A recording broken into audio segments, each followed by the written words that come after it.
Welcome back, family. I got something very interesting for you today. Just think about this. I used to always ask people when they question me about the PMP exam and say, how did you get your PMP?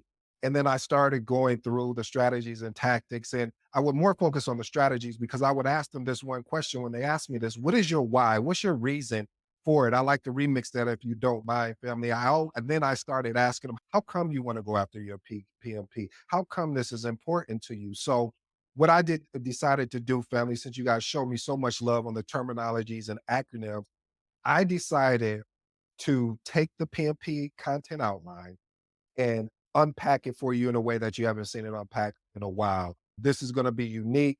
And also, just FYI, I am officially throwing as they say, my hat into the race for to be able to start training PMP as well as CAPM. So first, where you're actually part of my testing ground to see what you guys like and what you don't like. But again, this is going to be a very in-depth presentation, very high level, but it's still going to be a lot of value here if you decide to stick around.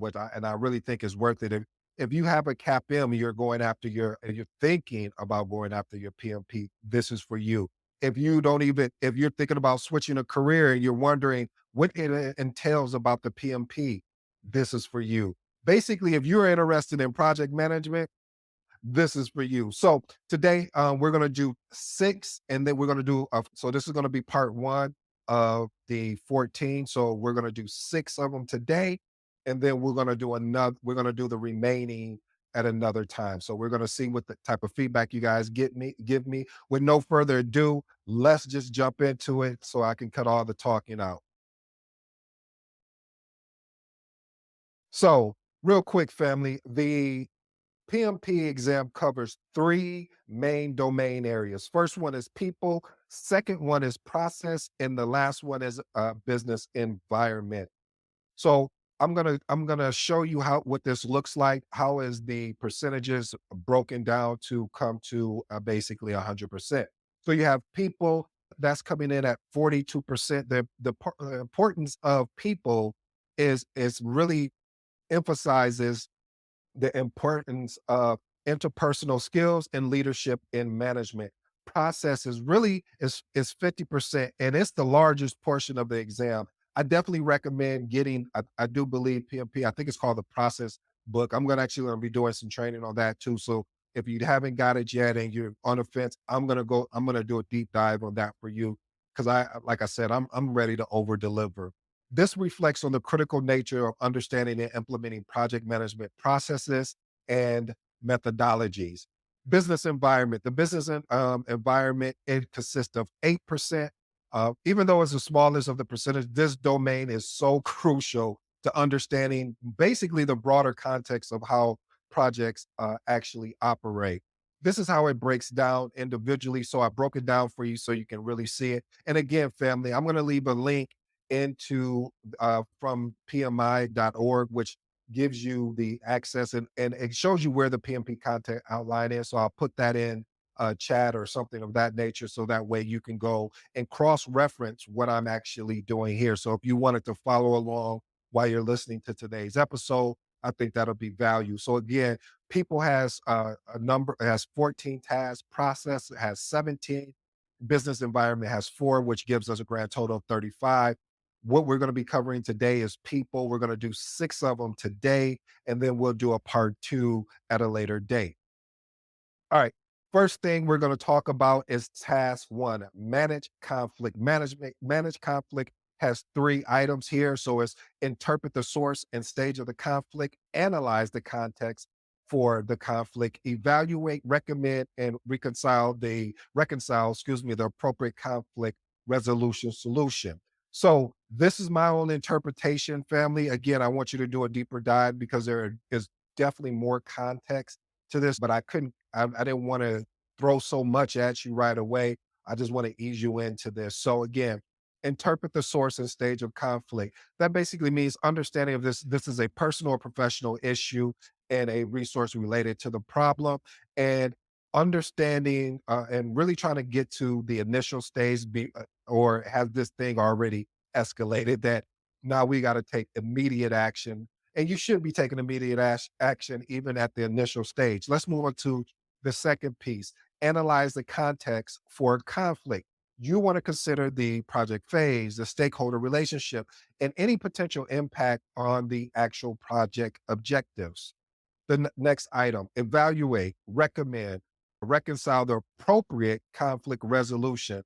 There's different conflict resolution techniques like forcing, compromising, smoothing, withdrawing, or problem solving. Also, I want to leave a caveat here for you, family, to basically say there are much more problem conflict resolution solutions than what I'm displaying here. So I just want you to keep that in mind that there are definitely more. So you want to go and do additional homework on that, or you can wait until my course is coming out for further details. Next thing, let's talk about task two, lead a team. To lead the team in the PMP content outline breaks down like this. It sets a clear vision and mission, support diversity and inclusion, value servant leadership, determine the appropriate leadership style, inspire, motivate, influence team members and stakeholders, analyze team members and stakeholder influence, and distinguish various options to lead various team members and stakeholders.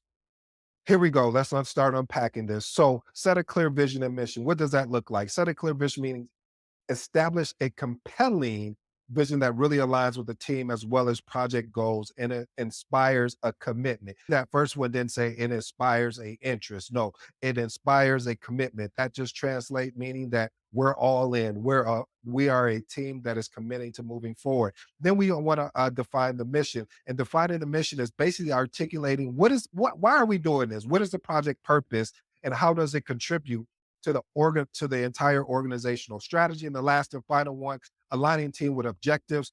What you want to understand here is all team members understand that again, this is this big word, this challenging word, committed to the project vision as well as the mission. Let's move on to support diversity and inclusion. You want to embrace diverse behavior types. And by doing that, you recognize the value of working with different personalities and working styles.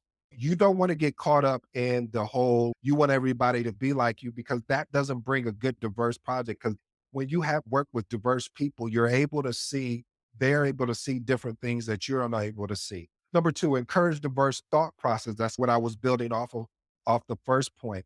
Foster an environment where team members feel comfortable sharing unique perspectives as well as ideals. And then most of all, promote inclusive practices. That just basically meaning implementing a strategy that will make team members feel value and have an equal opportunity to contribute. Let's look at my favorite, value servant leadership. You want to, the team comes first. I don't know how the team comes first. And reason why I get so caught up in that is because sometimes project managers think, oh, it's about me. No, project manager, it's about the team. Without the team, you wouldn't even be there. So I'm sorry, I just went on a rant, but focus on supporting and empower team members to achieve their best work. Fostering growth. That just basically means providing opportunities for team members to develop their skills so they can advance their careers.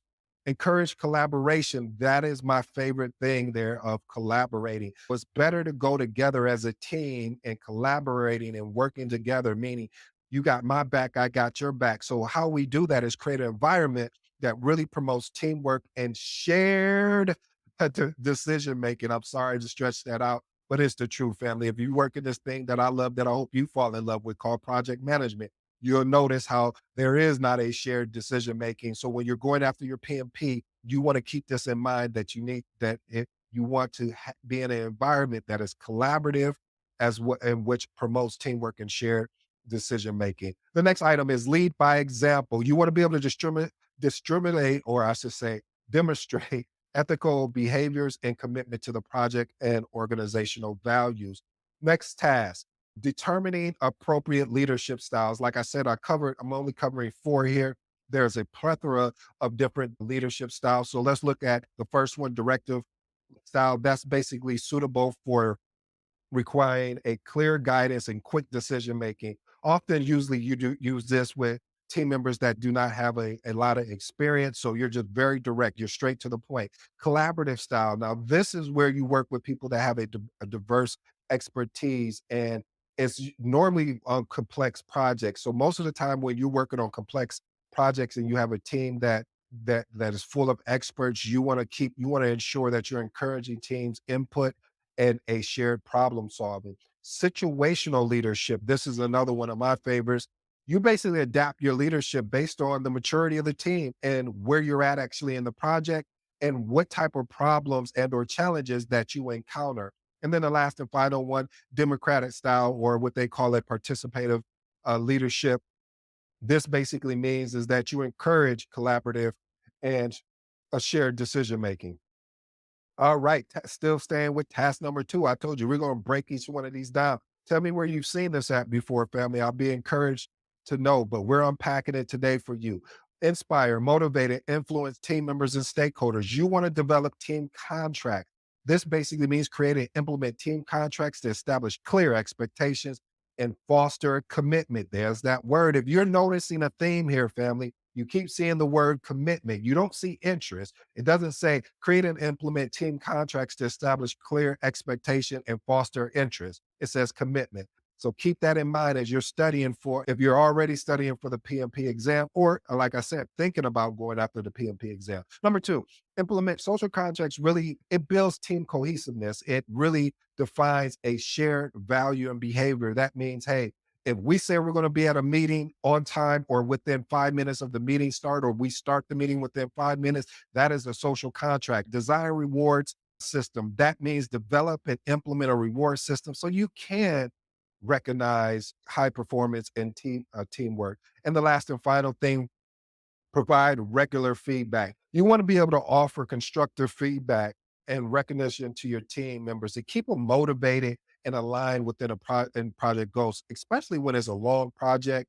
It's sometimes it can get really dull and boring. So you want to be able to provide that constructive feedback and also at the same time recognize. Let's unpack analyzing team members and stakeholder influence. You want to be able to identify key influencers. You do that by recognizing team members and stakeholders with significant impact on project outcomes. Next thing, assess influence levels. You want to be able to evaluate the degree of influence each individual holds at the same time, how it impacts, or I should say, affects project dynamics. Map influence networks. Create a visual representation. This means influence and relationships within the whole entire project ecosystem. And the last and final thing here, family, is leverage positive influence. Develop these strategies to harness a positive influence to support the project objectives.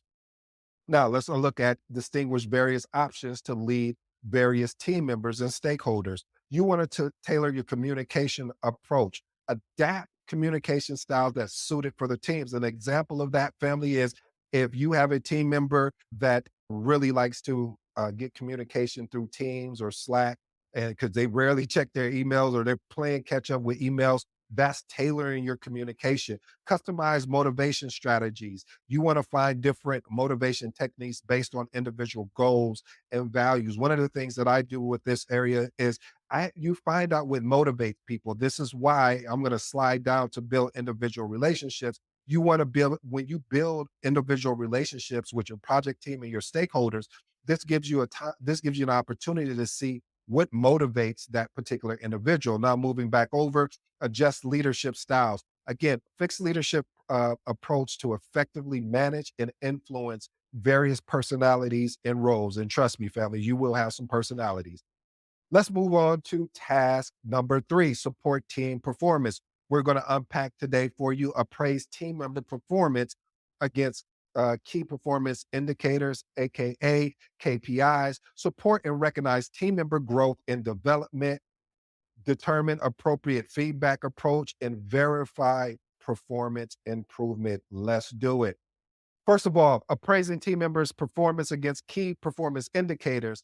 When you establish key performance indicators, this is basically you want to define clear, measurable KPIs aligned with the actual project objectives and individual roles. Next item is conduct regular assessments. This means doing periodic evaluations. Let me park here parenthetically. What I mean by that is that when it says periodically, this does not mean waiting to the end of the year to say, here's your evaluation. This does no good to you or the actual project team member or stakeholder. So you want to make sure you perform periodic evaluation of team members' performance against what has been established as your KPIs. Again, key performance indicators. Next thing, provide constructive feedback. This means offering specific, actionable feedback to help team members improve as well as grow. Let's go on to the next item. Recognize and reward achievement. Again, you want to acknowledge, celebrate your team, especially when they meet and definitely when they exceed the performance expectations. If you guys can see me right now, family, I'm just having a ball over here, but I digress. Let's move on to the next thing. Support and recognize team member growth and development. That means identifying development opportunities. Hey, where's the opportunity to recognize area where we can enhance the project team member's skill as well as knowledge in the project context? Create individual development plan. Work with the team members to establish personalized plans for skill enhancement and career growth. And then the third item is provide learning resources. This means offering access to training. Hey, this is an opportunity here. This is training that we're doing live here, as well as workshops and other learning opportunities to that's relevant to project needs as well as individual goals. The next item, encourage stretch assignments. I always say, family, when you are, watch this, uncomfortable in an uncomfortable situation, it allows you to stretch. So assigning challenging tasks that push team members to grow and develop new competencies. Let's move on to determine appropriate feedback approaches. You want to provide formal feedback. This means this is more of a structure approach to a performance review. When you're documenting the assessment and typically conducted in set of intervals. You know how we roll here. Documentation beats conversation. But sometimes you want to have an informal feedback. Maybe you want to give feedback in real time. And you've seen something, you notice something, oh, let me talk to that person. And I want to be honest with you, family. You want to be able, in the real world, transitioning out of PMP real quick, you want to be able to have an informal and formal feedback a lot, because what happens is that if you wait until afterwards, sometimes it's not going to have the impact on the actual team members. So being able to give informal as well as formal and really creating a hybrid of that approach. But let's zoom back into the PMP. PMP is saying formal feedback, informal feedback, and then the last one, 360-degree feedback. That means a comprehensive feedback gathered from peers, from supervisors, from well-rounded perspective, from subordinates. It could go on, but and the reason why I pause there is because of the fact of when you're to me, I look at subordinates, I really look at it more of your peer, and then I look at it as a supervisor. But when I was doing my homework and unpacking this for you guys regarding the PMP, this is something that came up. All right, let's look at verifying performance improvement. You want to establish baseline metrics. That means defining the initial performance levels, serving as a starting point for improvement measurements, implementing improvement strategies. That means applying target interventions as well as support to enhance performance in a specific area. You want to conduct follow-up assessments. That looks like regular evaluation to track progress and identify changes in performance level. And then finally, analyze those improvement trends, meaning reviewing the data so you can ensure that the performance enhancement as well as identify areas are there for further development. Let's move on to task number 4, empower team members and stakeholders. We got 4 here. Organize around team strength, support team task accountability, evaluate demonstration of task accountability, and the last and final one, determine and bestow levels of decision-making authority. Let's unpack the very first one. Organize around strength. That's just basically meaning you want to identify individual strengths by assessing and documenting the skills and talents each team member has. Let me zoom out real quick.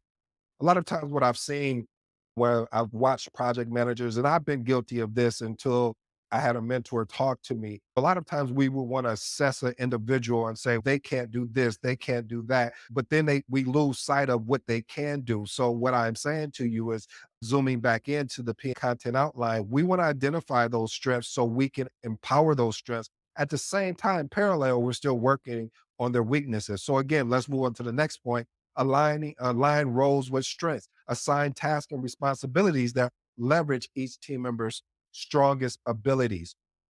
Foster strength based on collaboration, one of my favorite words. is encourage team members to support each other by sharing their stress on various project tasks. Last and final one, you want to develop a complementary skill. That means providing opportunities for team members to enhance skills that complement their core strengths. Let's move on to supporting team task accountability. You want to clearly define responsibilities. That means ensuring team members understand what their specific tasks and deliverables are. You want to set clear expectations. And I'll say this again as so something you can remember if you're getting ready to take the PMP exam, or if you or you're thinking about taking the PMP exam. A lot of times frustration comes from a lack of expectations. So when you set clear expectations from the deliverables and deadlines, this basically means set clear metrics and deadlines for task completion and quality. Next point, provide necessary resources. You want to equip team members with the tools and support needed to fulfill their responsibilities. Next item, encourage team members to take ownership of their tasks. When you give someone authority and allow them to make decision within their area of responsibility, this improves their courage, improves their confidence, because now they know they have an opportunity to make a solid decision and not a choice. Foster a culture where team members feel comfortable asking for help. Family, we are there to support each other. This is why they talk about collaboration so much in the PMP content outline. So, encouraging and sharing of both successes as well as challenges. Let's move on to the next item. Evaluating this demonstration of task accountability. You want to establish key performance indicators. Define measurable metrics for each role or task. Again, conduct regular performance reviews. This is periodic assessment, monthly, quarterly, whatever that looks like for you. Provide constructive feedback, balance the positive reinforcement as well as improvement suggestions. The next item, recognize and reward performance, both formal as well as informal recognition methods. Last and final one, address underperformance. You want to be able to meet this head on. You want to get to the root of it, and you get to the root of it by identifying issue as early as possible through actually monitoring. Let's move on. Determining and bestowing decision-making authority. Assess team members' capability. That means evaluate the skills, experience, and judgment of each team member. Define decision boundaries. That means clearly outlining the scope and limit of decision-making authority for different roles. Delegate authority gradually. What that looks like is just basically incrementally increasing the decision making power a team member demonstrates as they demonstrate competency and reliability. And at the same time, you want to monitor support, and you do that by providing guidance and oversight to ensure empowered team members make an effective decision. All right, task number 5. This is based off ensure team members and stakeholders are adequately trained. Let's unpack these bullet points. Determine required competencies and elements of training. Next item, determine training options based on training need. Allocate resources for training. And finally, measure training outcomes. Here we go. Determine required competencies and training elements. I got 4 here. So conduct a skills gap analysis. This basically means is just understanding the difference between current team competencies and those that are required for project success. Number 2, define learning objectives, establish clear, measurable goals of what team members should know or at least be able to do after training, and then prioritize training needs. That just basically means rank required competencies based on their importance of project outcomes and urgencies of acquisition. And the last and final one, family, is design a training curriculum. That means develop a comprehensive training plan that addresses all identified competency gaps as well as learning objectives. Determine training options based on needs.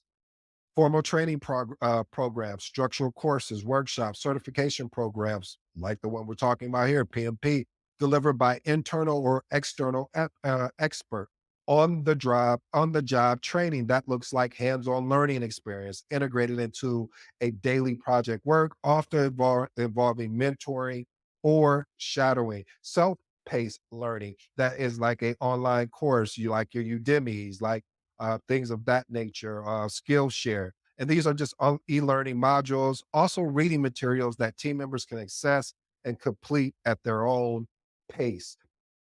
Allocating resources for training. We're going to look at budget allocation. That means determining and securing or secure the necessary funds for training activities within the project budget.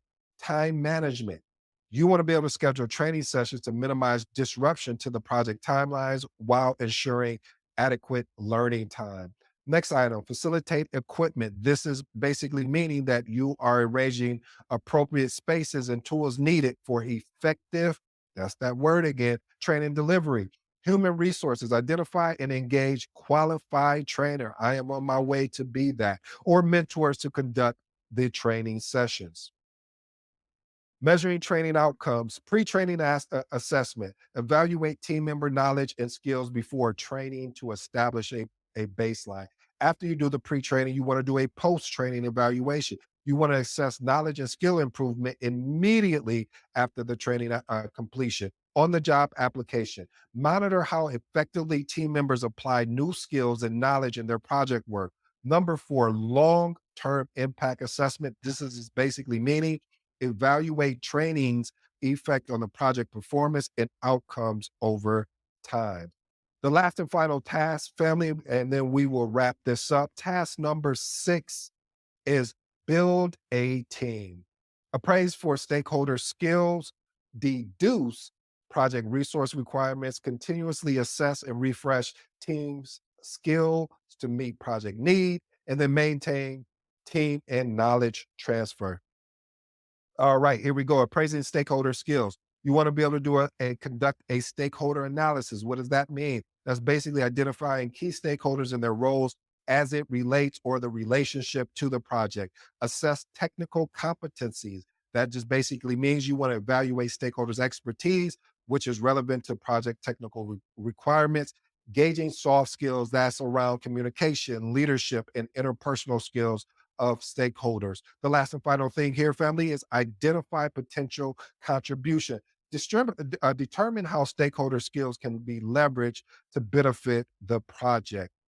Next item, deducing project resource requirements, analyze project scope, review the project objectives, deliverables to identify necessary skills and expertise.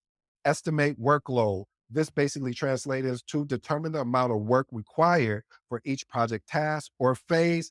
Next, number 3, identify skill gaps. This means compare required skills with available resources to identify areas needed additional support. And the last and final one, plan resource allocation. This is just basically a develop a strategy for acquiring and assigning resources to meet project needs. Continually assessing and refreshing team skills. You want to do regular skill audits. This is just basically, again, a periodic assessment for team members and skill competencies. Next item is identify emerging needs. Anticipate future skill requirements based on the project progression as well as changes. And then the next item is provide ongoing training, just offering continuous learning opportunities to keep team member skills current and relevant. And the last and final one here is adjust team composition, modify the team makeup as needed to ensure the right mix of skills throughout the project lifecycle. Maintaining team and knowledge transfer. This is one of my favorite. You want to create a knowledge repository. A knowledge repository is basically like a SharePoint. What's another one? A share file. I've used Box. And this is basically meaning establish a centralized system for documenting and storing project related information and best practices. Facilitate mentoring programs. I actually mentor people myself. And I find out that it's the importance of it is being able to pair experienced team members with newer ones to promote skills and knowledge transfer. You also want to conduct regular knowledge sharing sessions. This meaning just organizing a meeting or workshops where team members can share insights and lessons learned. Last and final one here, family, is implement succession planning. Prepare for potential changes by ensuring critical knowledge is not held by a single individual. Family, this is today's conclusion of the PMP outline. What I've just done for you, family, is I took the PMP outline, I unpacked it 1 through 6. And by the way, if you stayed this long, thank you for staying this long because this is a lot of information. But what I wanted to do, I wanted to do something very special for people that really are interested in the PMP. I'm actually going to do a CAPM one like this if you guys really like this. And remember, these are concepts, and with it being concept, the PMP is a situational question. So you can't memorize this stuff. You have to understand it. You have to breathe it. You have to know it, because if you don't, trying to memorize it is not going to help. So I want you to do a deeper dive. What I will do, as I did promise, I will put the actual content outline in there. So if you want to go back and listen to this episode and follow the content outline and see some of the things, how I broke it down from a very high level, as well as if you want to go deeper, because you're going to need to go deeper as you're striving towards the PMP exam, as well as, like I said, I will be doing a CAPM version. This is volume one for the people. And then we're also going to look at the process as well as business, depending on how you guys do. So, with that being the case, family, I hope you enjoyed today's episode. As usual, I enjoyed delivering it. If you haven't, pick up the Magnetic Project Manager. You can get it at Barnes and Nobles, Amazon. I'll leave a link in the description for that. It would mean a lot to me. I give so much back. I'm just asking you to pick up a little book of mine, which I really believe will have a lot of value to you. I go by the name ED. Again, for all you smart and intelligent folks out there, that just simply means Ed. And till next time, my slogan, I'm out.